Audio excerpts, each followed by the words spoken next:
No new layoffs for City of Denver employees, but also no raises. Denver Mayor Mike Johnston announced next year's budget proposal today. It includes no reduction in police or fire trash service, but it could cost more depending on what city you live in. Our Marshall Zellinger's here. Marshall, the mayor mentioned a way for the city to make $2 million, and I'm sure it's going to make everyone happy. Oh, sure. An estimated $2.2 million in revenue by catching more speeders using photo radar vans, just what everyone wants, probably. That's the biggest area of new money the mayor revealed in his budget today, while saying that city employees will not see a cut in employee benefits, but they also won't see a raise in pay, except for police and fire, who are part of collective bargaining agreements. The mayor announced $200 million in cuts for next year. More than half of the savings is from leaving open jobs vacant and from last month's layoffs. Some new savings come from last week's announcement that the city will close all homeless shelters that are leased and not owned.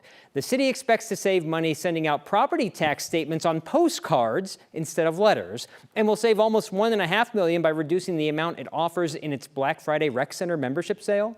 The budget requires city council approval, and the mayor essentially said that any changes made by council could result in cuts that residents will notice or job losses.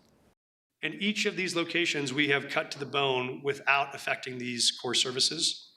If there are amendments to the budget that add new cuts to any of these departments, those would directly either cut these core services or require more layoffs.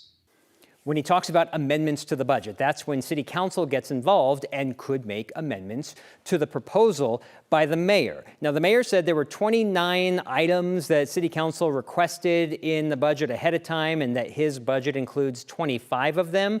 But essentially, the message is clear, Alex, that any changes, the mayor is starting to deflect blame. Like, look, if we have these are ways that the public won't necessarily see changes in services. But if council wants to change that and they start to see changes in services, well, blame council, not me. Yeah, well, and it really seems like they were digging deep. I mean, postcards instead of letters, Black Friday sales, they were looking under any crevice trying to reduce the budget. And previously, I know I signed up for the rec center at one point. I think it was 50% off at one time. This was 40% off on Black Friday to use Denver Rec Centers, is now going to 30% off. I can't remember what maybe it was $1 million. I can't remember what the number was that they think the savings is there. But the postcards instead of letters for property taxes, I'm thinking, like, why has this not always existed? If it really saved money, this just now came to realization, like, man, if there was only a way to save money sending out mail. Wait a minute, here it is. In 2025, someone came up with this genius idea. On a postcard. Marshall Zellinger, thank you.